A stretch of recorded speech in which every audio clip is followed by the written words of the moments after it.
नमस्कार, मैं Dhananjay Kumar, the public India में आपका स्वागत है। बिहार के पहले फेज का चुनाव संपन्न हुआ। नरेंद्र मोदी अब जो है बंगाल की तरफ मुड़ गए हैं। हालांकि बिहार में भी उन्होंने भाषण किया और कहा कि भैया की सरकार आएगी तो कट्टा, दुनाली, फिरौती, रंगदारी सब शुरू हो जाएगी। औरंगाबाद में उन्होंने कहा और वो लगातार जंगल राज की बात को आगे बढ़ा रहे हैं बिहार में कि बीजेपी अगर नहीं आई तो प्रदेश में जंगल राज आ जाए। उनके पास कोई और वहाँ मुद्दा नहीं है, एजेंडा नहीं है। क्या करेंगे नहीं करेंगे ये नहीं है। लेकिन बिहार के बाद आपको पता है कि बंगाल में चुनाव होना है। बंगाल कैसे जीता जाए उसकी तैयारी अभी से नरेंद्र मोदी जी ने शुरू कर दी है। एसआईआर वहां भी होना है, ये आपको पता है कि 4 नवंबर से वहां शुरू हो गया है एसआईआर का कार्यक्रम। बंगाल में भी, बंगाल के साथ 12 राज्यों में भी। लेकिन आज जो है दिल्ली में, दिल्ली का जो स्टेडियम है, इंदिरा गांधी इंडोर स्टेडियम, वहाँ जो राष्ट्रगीत है वंदे मातरम, उसके 150 साल पूरे होने के मौके पर एक कार्यक्रम में अपना संबोधन दे रहे थे। अब देखिए वंदे मातरम को लेकर के क्या कहा प्रधानमंत्री, पहले उन सुन लीजिए, उसके बाद हम बात करेंगे। उन्होंने कहा कि वंदे मातरम के मूल रूप में लिखा है कि भारत माता सरस्वती, लक्ष्मी और दुर्गा है। जब दुश्मन ने आतंक के जरिए भारत की सुरक्षा और सम्मान पर हमला करने का दुस्साहस किया तो पूरी दुनिया ने देखा नया भारत आतंक के विनाश के लिए दुर्गा भी बनना जानता है। प्रधानमंत्री ने कहा कि रविन्द्रनाथ टैगोर ने एक बार कहा था कि बंकिम चंद्र का आनंद मठ सिर्फ एक उपन्यास नहीं है, यह स्वतंत्र भारत का एक सपना है। बंकिम बाबू के लिखे शब्द, गहरा अर्थ है इसका। इस गीत की रचना गुलामी के दौर में हुई थी, लेकिन यह सिर्फ उसी समय तक सीमित नहीं है। वंदे मातरम हर युग में प्रासंगिक है। और इसके लिए उन्होंने ये भी कहा कि ये जो वंदे मातरम है, इस गीत के 1937 में टुकड़े किए गए और इसी विभाजन ने बंटवारे का बीज बोया। और वंदे मातरम से जुड़ा हुआ कई प्रसंग है। एक तो थोड़ी सी मैं जानकारी दे दूं, हालांकि आप सब प्रबुद्ध श्रोता हैं, प्रबुद्ध दर्शक हैं, प्रबुद्ध नागरिक हैं भारत के, आपको बहुत सारी बातें पता होगी, मुझे बताने की जरूरत नहीं, लेकिन फिर भी एक बार याद कर लेने में कोई बुराई नहीं है। देखिए ये गीत जो है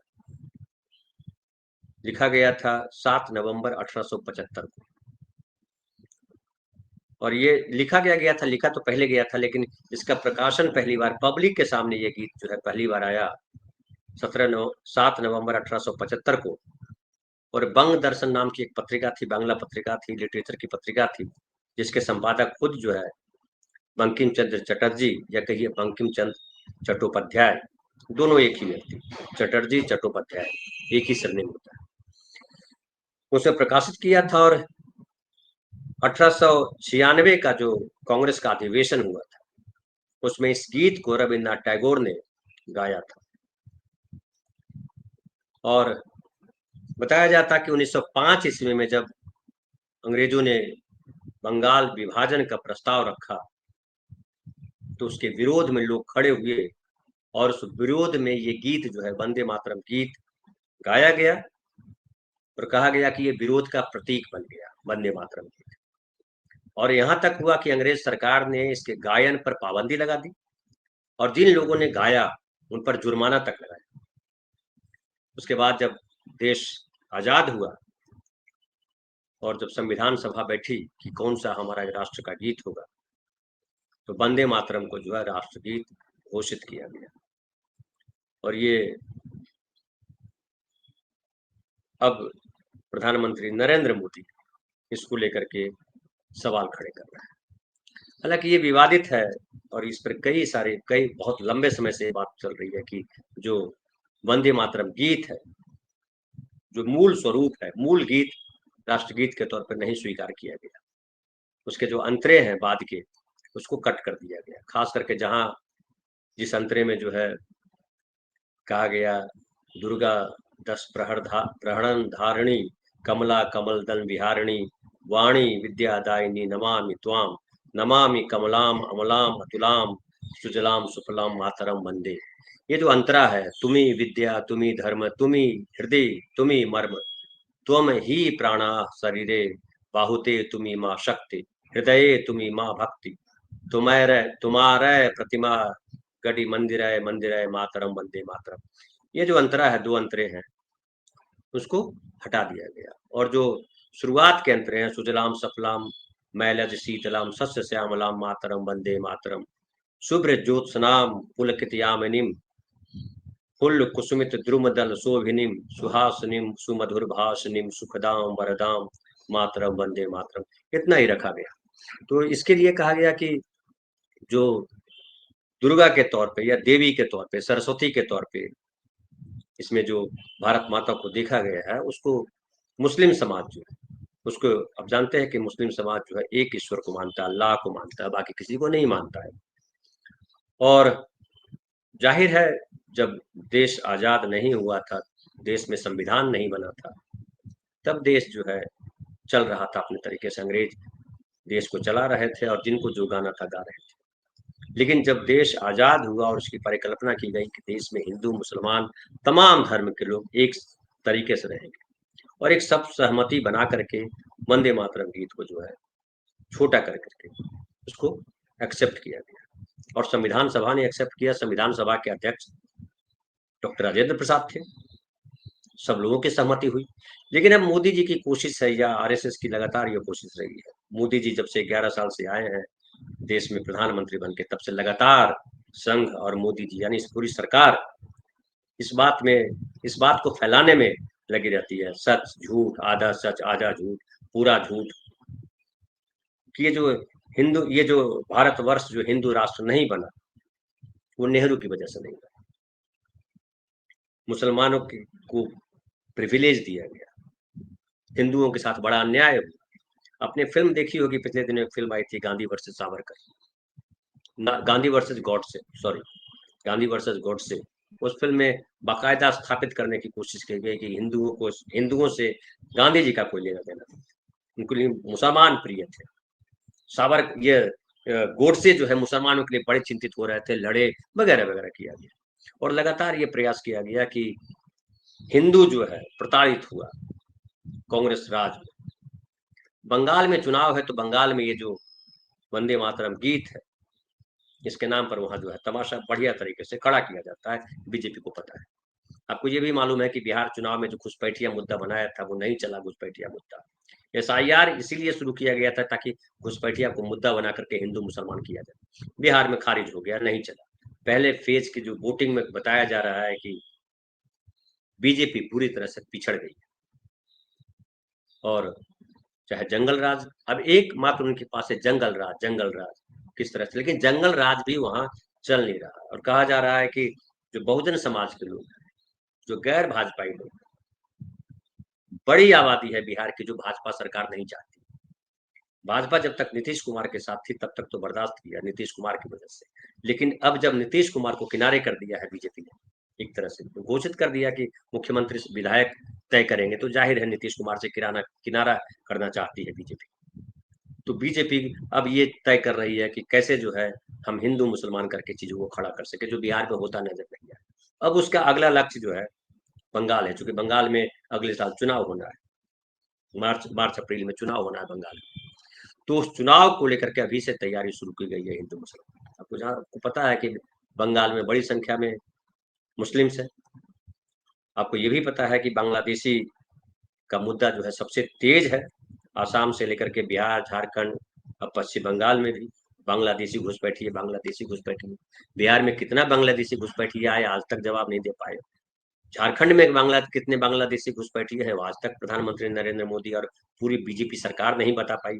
अब बंगाल में घुसपैठिया की बात की जाएगी, और बंगाल में वंदे मातरम, मतलब हर तरीके से धार्मिक भावनाओं को उभारा जाएगा, और धार्मिक भावना के नाम पर, हिंदूवाद के नाम पर मुसलमानों के खिलाफ नफरत खड़ी की जाएगी, हिंदू मुसलमान में भेद खड़ा किया जाएगा। यही इनका एजेंडा है। पिछले 2 बार से चुनाव में बंगाल में लगातार हिंदू मुसलमान उभारा गया, लेकिन कहीं सफलता नहीं मिली।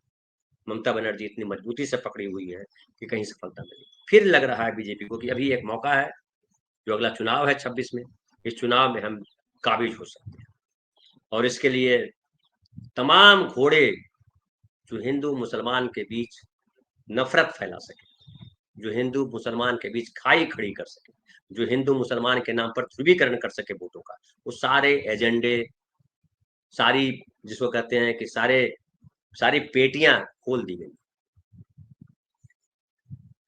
ये जो वंदे मातरम का उठाया गया है सवाल, जो प्रधानमंत्री ने कहा है कि वंदे मातरम की वजह से भारत में विभाजन की लकीर खींची, विभाजन की नींव पड़ी।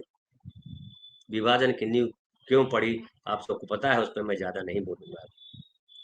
लेकिन दूसरी तरफ जो एसआईआर शुरू हुआ है बंगाल में 4 नवंबर से, इसको लेकर के ममता बनर्जी ने रैली की, प्रदर्शन किया, और उन्होंने लिखा है कि देखिए, सीएम ने कहा कि अगर वोटर लिस्ट झूठी है तो केंद्र की भाजपा नेतृत्व वाली सरकार भी झूठी है, और एसआईआर को राजनीतिक हथियार के रूप में इस्तेमाल किया जा रहा है ताकि 2026 विधानसभा चुनाव से पहले वोटर लिस्ट में चुपचाप धांधली की जा सके। जैसे हर उर्दू बोलने वाला पाकिस्तानी नहीं है, वैसे ही हर बांग्ला भाषी बांग्लादेशी नहीं। आपको पता है कि दिल्ली में, उड़ीसा में और कई जगहों पे जो बांग्ला भाषी हैं, जो बांग्ला बोलने वाले लोग हैं, खास करके मुस्लिम, उनको ये जो है बांग्लादेशी करार देते हैं।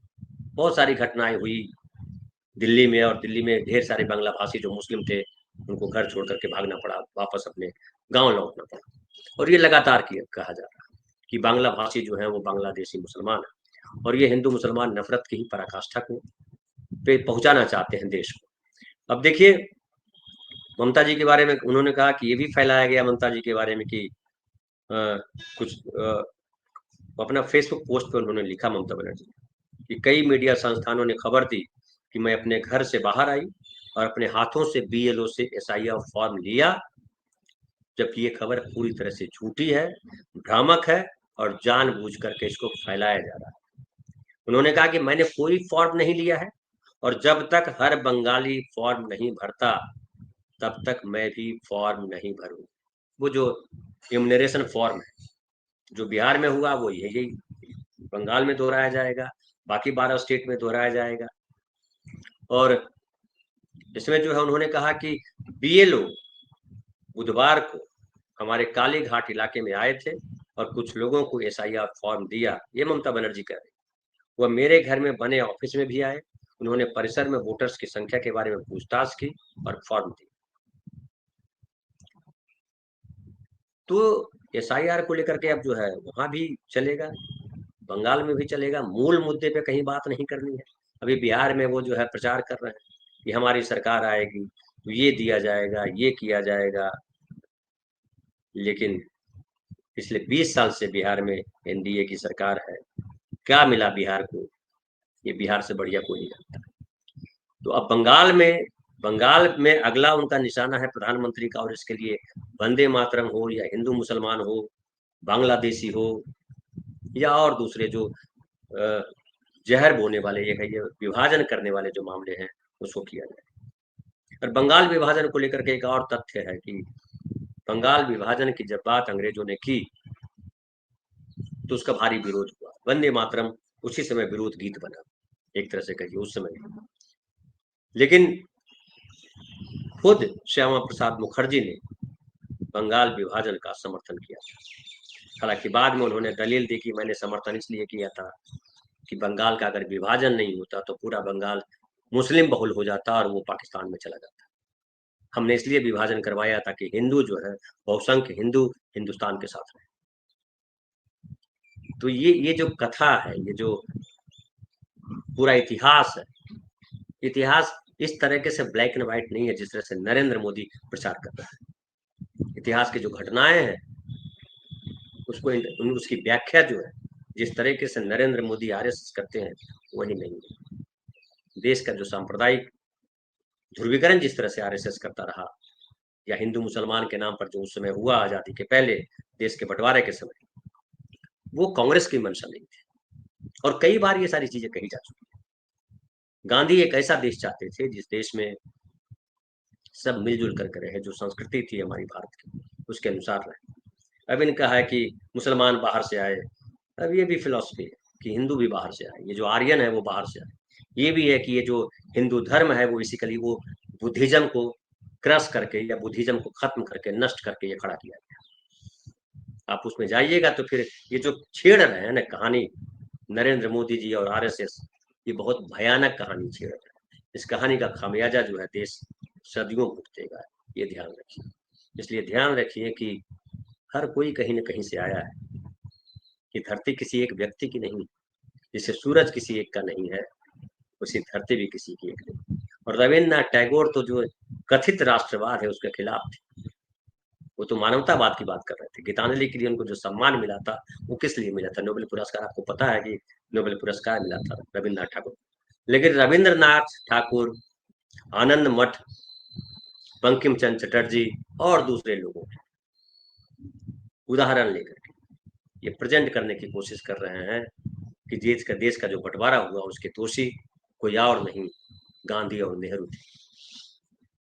लेकिन हो ये रहा है देश में कि ठीक है उनका शासन तो रहा लंबा, लोग फिर से एक बार इतिहास पढ़ रहे हैं और इतिहास पढ़ रहे हैं, और नरेंद्र मोदी और उनके जो फिलोसफर साथी, जो दार्शनिक साथी, वो झूठे साबित हो रहे हैं, आधा सच बोलने वाले साबित हो रहे हैं। और इनकी इनकी जो फैलाई हुई जो जो घटनाएं हैं, इतिहास की घटनाएं हो या धार्मिक घटनाएं हो, उन सब के बारे में लोग अवेयर हो रहे हैं कि किस तरह से, और बिहार में जिस तरह के परिणाम आने वाले हैं उसे, जिसको कहते हैं बिहारी भाषा में कहूँ तो अलबलाए हुए हैं भाजपा वाले।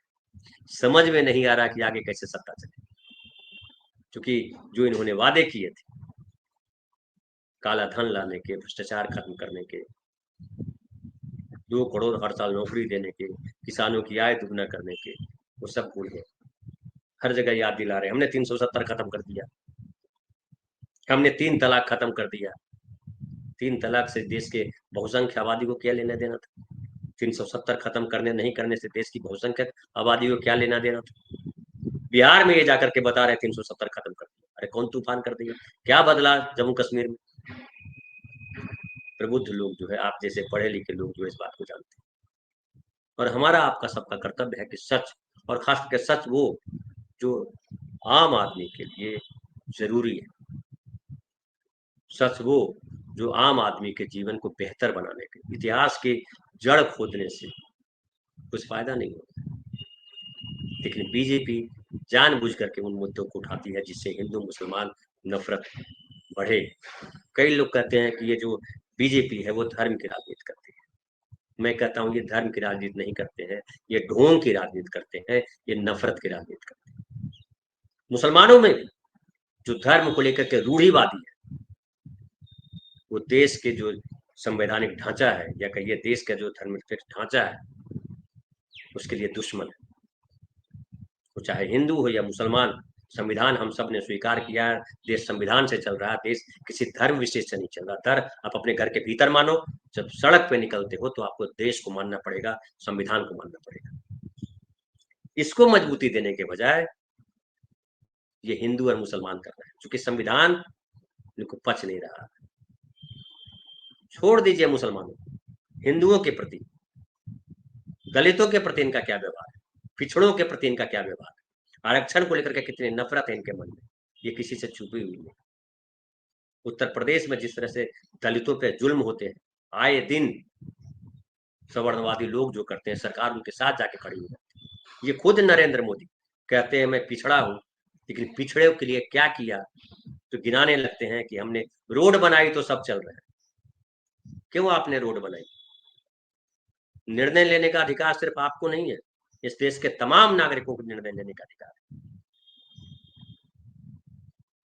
लोकतंत्र का मतलब यही है कि देश का हर नागरिक निर्णय लेने के अधिकार में शामिल। लेकिन ये जो SIR है, बिहार में ढेर सारी खबरें आ रही है, कितने सारे लोगों के नाम काट दिए गए, वोटर लिस्ट में नाम निकाल दिया गया। और जो राहुल गांधी वोटर अधिकार यात्रा करके जो जागृति लाई, आज साबित हो रहा है कि बिहार में जो राहुल गांधी ने कहा था वो सच था। लाखों लोगों के नाम काटे गए। वही बंगाल में खेल खेलने जा रहे हैं, वही देश के दूसरे प्रदेशों में खेल खेल और निर्लज्जता पूर्वक चुनाव आयोग जो कह रहा है कि हमने कुछ गलत नहीं किया, जबकि बिहार में जो दानापुर विधानसभा सीट है वहां ढेर सारे लोगों को नदी पार करके वोट देने नहीं दिया, अपने बूथ पर आने नहीं दिया, कहा सरकारी नाव आएगी उससे चलेंगे, सारी प्राइवेट नावें बंद कर। ये क्या है? ये गुंडागर्दी है, ये वोट देने का तरीका है। ढेर सारे लोगों ने शिकायत की कि पुलिस ने परेशान किया, ढेर सारे लोगों ने शिकायत की कि वोट नहीं देने दिया, पर्ची नहीं थी हमारे पास, डिजिटल पर्ची थी, इस वजह से ढेर सारे लोगों ने शिकायत की कि हमारा वोटर लिस्ट में नाम नहीं था, जबकि हम SIR के बाद हमें अपना सारा डॉक्यूमेंट जमा किया था BLO, कई जगह BLO को घेरा गया। तो ये है इनकी राजनीति, इनको आम आदमी से लेना देना नहीं है, इनको आम आदमी के अधिकारों से लेना देना नहीं है, इनको सिर्फ जो है हिंदू मुसलमान नफरत खड़ी करके सत्ता हासिल करना है, देश को इनसे बचाना है। फिलहाल इतना ही, बहुत बहुत धन्यवाद।